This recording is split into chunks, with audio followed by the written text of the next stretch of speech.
அவர்கள் தலைவர்கள் ஆவதில்லையா? மானம் பெரியதென்று வாழும் மனிதர்களை மான் என்று சொல்வதில்லையா? தன்னை தானும் அறிந்து கொண்டு ஊருக்கும் சொல்பவர்கள் தலைவர்கள் ஆவதில்லையா?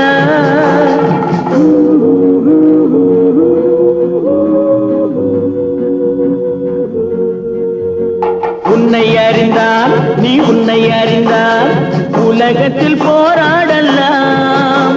உயர்ந்தாலும் தாழ்ந்தாலும் தலை வணங்காமல் நீ வாழலாம்.